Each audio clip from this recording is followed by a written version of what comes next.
The midnight encounter. The crystal chandelier cast dancing shadows across the marble floor of the Metropolitan Grand Hotel as Victoria Sinclair adjusted her earpiece and checked her clipboard for the 100th time that evening. The annual Hartwell Foundation Charity Gala was her biggest event yet, and every detail had to be perfect. 2 years of working her way up from assistant to head event coordinator had taught her that in this business, there was no room for error. "Victoria, the string quartet needs to know if they're extending the cocktail hour," came the voice of her assistant through the earpiece. "Tell them 15 more minutes," Victoria replied, scanning the opulent ballroom filled with New York's elite. Diamonds glittered on elegant necks, champagne flowed like water, and the air hummed with the kind of conversations that moved millions of dollars with a handshake. She had built this life carefully, deliberately.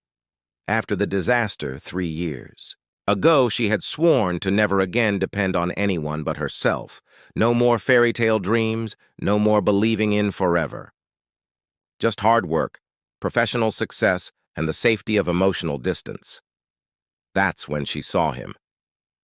Damian Cross stood near the auction display, his dark hair perfectly styled, wearing a tuxedo that probably cost more than most people's cars. Even from across the room, she could see the confident set of his shoulders, the way other guests gravitated toward him like moths to a flame. He looked exactly like what he was, a billionaire tech mogul who had revolutionized artificial intelligence and made Fortune magazine's cover 3 times. He also looked exactly like the man who had shattered her heart into 1,000,000 pieces. Victoria's breath caught in her throat. Her carefully maintained composure cracked for just a moment before she forced herself back into professional mode. She had known this might happen eventually. New York's high society circles were smaller than people imagined, and Damian Cross was exactly the kind of donor the Hartwell Foundation courted. "Ma'am, we have a situation with the wine service," her assistant's voice crackled through the earpiece. "Handle it," Victoria replied curtly, never taking her eyes off Damian. She needed to get out of here, needed to find some excuse to leave before— "Victoria," his voice, deeper now but unmistakably his, stopped her cold. She turned slowly, her professional smile firmly in place, and found herself looking into those piercing gray eyes that had once seen straight through to her soul. "Damian," she said coolly, "I didn't realize you were on tonight's guest list." "Last-minute addition," he replied, his gaze never leaving her face. "Elena Hartwell convinced me to attend. She said it was for a good cause." He paused, something unreadable flickering in his expression. "She didn't mention you'd be here." "I'm working," Victoria said, gesturing to her clipboard and earpiece. "Event coordination. It's what I do now." "I know." The words were quiet, almost lost in the ambient noise of the party. "I've been following your career. Congratulations on the promotion." The fact that he knew about her professional life sent an uncomfortable jolt through her. "You shouldn't have," she said simply. "Probably not." Damian stepped closer, and Victoria caught a whiff of his cologne, the same cedar and bergamot scent that used to linger on her pillow. "But I couldn't help myself. Old habits." "We don't have old habits," Victoria said firmly. "We have old mistakes." Something painful flashed across his features. "Is that what we were? A mistake?" Before Victoria could answer, her assistant's voice exploded in her earpiece. "Victoria! Emergency in the kitchen! The head chef is having a meltdown about the dessert course." "Excuse me," Victoria said, grateful for the interruption. "Duty calls." She turned to leave, but Damian's hand caught her wrist gently. "Victoria, wait. I need to talk to you. It's important." "We said everything we needed to say 3 years ago," she replied, pulling away from his touch even as her skin burned where he had touched her. "Some of us have moved on." "Have you?" The question hung between them like a challenge. Victoria looked at him then, really looked, and saw something she hadn't expected. Behind the polished exterior and confident bearing, There was something desperate in his eyes, something afraid. "Ms. Sinclair!" A waiter appeared at her elbow, slightly out of breath. "There's been an incident with the ice sculpture. It's no longer structurally sound." The interruption broke the spell. Victoria straightened her shoulders and slipped back into her professional role like armor. "I have to go," she told Damien. "Enjoy the gala." This time, when she walked away, he didn't try to stop her, but she could feel his eyes on her back, and when she risked a glance over her shoulder from across the room, he was still watching her with that same desperate intensity. As Victoria dealt with culinary crises and logistical disasters, she couldn't shake the feeling that Damien Cross hadn't come to this gala for charity. He had come for her, and whatever he wanted to talk about, it was important enough to risk reopening old wounds. The question was she brave enough to listen? Part 2. Secrets Unveiled. Victoria slipped into the hotel's private office on the mezzanine level, finally, stealing a moment of quiet after the dessert course disaster had been resolved. The gala was winding down, and she could hear the distant sounds of the jazz band playing the evening's final set. She pulled off her heels and rubbed her aching feet, allowing herself exactly 5 minutes to decompress before the cleanup began. The soft knock on the door made her freeze. "Come in," she called, expecting her assistant with the final headcount numbers. Instead, Damien entered, followed by a striking woman with platinum blonde hair and sharp green eyes. The woman wore confidence like jewelry, and Victoria immediately recognized her from business magazines. Elena Hartwell, venture capitalist and one of the most powerful women in finance. "Ms. Sinclair," Elena extended a manicured hand. "I've been hoping to meet you all evening. Your work tonight has been flawless."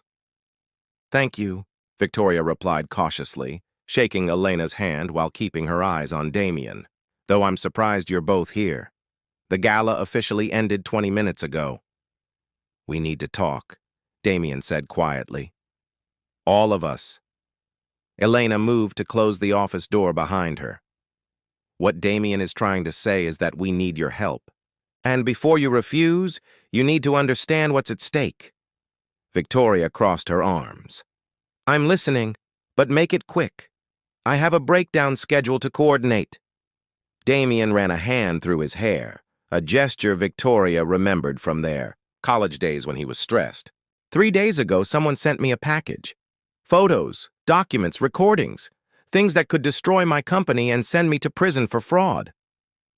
"I'm sorry to hear that," Victoria said coolly, "but I fail to see how this concerns me." Elena stepped forward.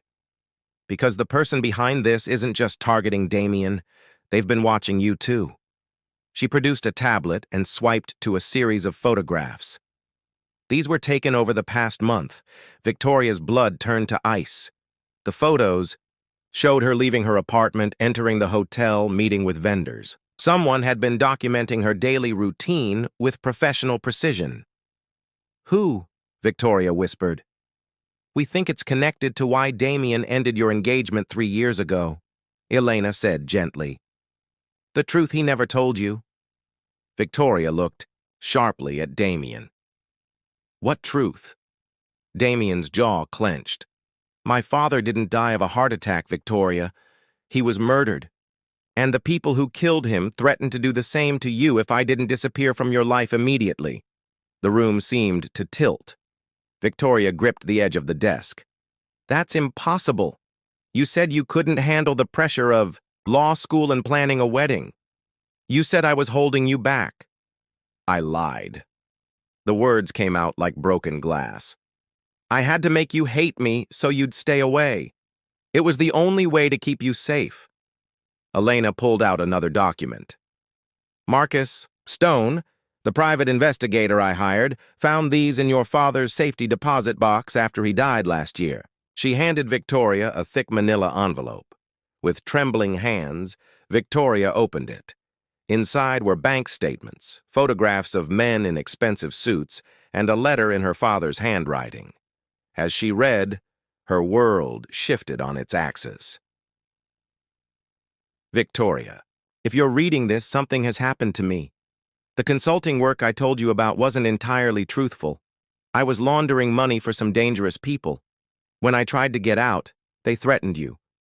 I gave them information about Damien's father's business dealings to keep you safe, but it led to his death. I've carried this guilt ever since. The evidence in this box is my insurance policy. Use it wisely. Dad Victoria sank into the chair behind the desk. My father, he was involved in getting Damien's father killed? He was trying to protect you, Elena said softly. Just like Damien was when he walked away. Why are you telling me this now?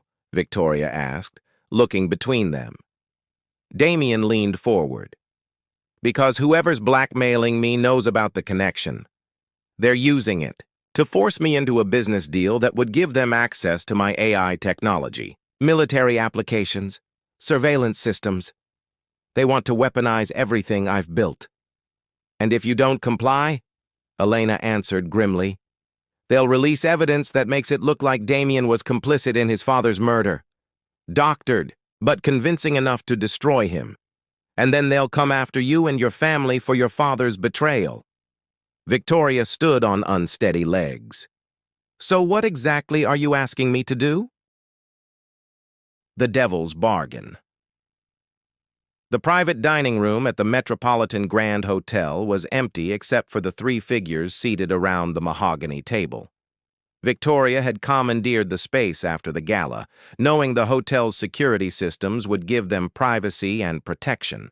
Spread before them were documents, laptops, and coffee cups that had long since gone cold. Julian Voss, Elena said, pointing to a photograph of a distinguished man in his 50s with silver hair and cold blue eyes. Marcus finally identified him 2 hours ago. He's been operating under shell companies for years, but the money trail leads back to him. Victoria studied the photo. Something about the man's face nagged at her, familiar in a way that made her skin crawl. I know him. He came to my father's funeral, said he was a business associate. Damien looked up sharply from his laptop. That confirms it. He's been planning this for over a year, waiting for the right moment to make his move. What does he want exactly? Victoria asked, though she suspected she already knew the answer. Control of cross-technologies, Elena replied. Specifically, your AI defense contracts. Julian's been selling military technology to foreign governments through black market channels. Your innovations would make him billions and give him access to state secrets. The office door burst open, making all 3 of them jump. A woman in her early 30s with dark hair and fierce eyes strode in, her designer dress wrinkled and her makeup smudged. Nina? Damien stood quickly. What are you doing here? I told you to stay at the safe house. Nina Cross, Damien's younger sister, threw her purse on the table with enough force to scatter papers. Julian Voss just left our mother's house, she said breathlessly. He knows where she lives, Damien. He knows everything. Victoria felt the blood drain from her face. What did he want? To deliver a message. Nina's hands shook as she pulled out her phone and played a recording. Julian's cultured voice filled the room. Ms. Cross, please tell your brother that the deadline has moved up. He has 24 hours to sign the transfer documents, or I'll be forced to take more direct action. And do give my regards to Ms. Sinclair. Such a lovely family she has. It would be a shame if anything happened to them. The recording ended, in silence that felt like a physical weight. He has photos, Nina continued, her voice breaking. Pictures of Victoria's mother at the grocery store, her sister picking up her kids from school. He's been watching all of us. Victoria's phone buzzed. A text from an unknown number. Check your email. You have something I want. Jada with trembling fingers, Victoria opened her email. The message contained a single attachment, a video file. She hesitated, then clicked play. The video showed a warehouse somewhere in the city. In the center sat a chair, and in that chair was a man Victoria recognized as Marcus Stone, the private investigator. His face was bruised, his clothes torn, but he was alive. Julian's voice came from off-camera. "Mr. Stone was very helpful in confirming certain details about your father's activities, Ms. Sinclair. Unfortunately, he's outlived his usefulness. Unless, of course, you're willing to make a trade." The video cut to black, then displayed a text message. "The flash drive your father left you. The one with all those interesting bank account numbers and contact lists. Bring it to Pier 47 at midnight tomorrow, alone. Mr. Stone's life for the best. Drive. Oh, and Ms. Sinclair, if you involve the police, I'll make sure your family joins Mr. Stone. Consider this your only warning." Victoria stared at the screen, her mind racing. Her father had indeed left her a flash drive, hidden in his workshop behind a loose brick. She'd never opened it, had been too afraid of what she might find. "We can't give it to him," Elena said, firmly. "That drive probably contains everything we need to expose his entire operation." "And if we don't, Marcus dies," Victoria shot back. "Along with anyone else Julian decides is expendable." Damien was quiet, his fingers steepled in front of his face. "There's another option," he said finally. "We give him what he wants, but not how he expects it." "Meaning?" "We make the trade, but we make copies first. Give him the original drive, but keep the information. Then we use what we know to destroy him." Nina shook her head. "He'll kill Marcus anyway, and then he'll come after the rest of us." "Not if we're already gone," Victoria said quietly. An idea was forming, dangerous, but possible. "Elena, how quickly? Can you liquidate assets and move money offshore?" "With the right motivation." 6 hours. Victoria turned to Damien. "And how fast can you disappear an AI program? Make it look like it never existed?" Understanding dawned in his eyes. "You want to fake our deaths." "I want to become ghosts," Victoria corrected. "Julian wants to use us, but he can't use dead people. If we can convince him he's won while secretly dismantling his operation from the shadows." "That's insane," Nina breathed. "And brilliant, but it means giving up everything. Your lives, your identities, your families." Victoria looked around the table at these people who had become her unlikely allies. "What kind of life are we protecting if we're always running, always looking over our shoulders? Sometimes the only way to win is to change the rules of the game entirely." Damien reached across the table and took her hand. "If we do this, there's no going back. We'll be committed to each other, to this fight, until it's finished." Victoria looked down at their joined hands, remembering a time when such a gesture had meant forever. Now it meant something different, but equally binding. "Then we better make sure we win," she said. Outside, the city lights twinkled like stars, and somewhere in the darkness, Julian Voss was counting his victory before it was won. He had no idea that the 3 people he thought he was manipulating were about to become his worst nightmare.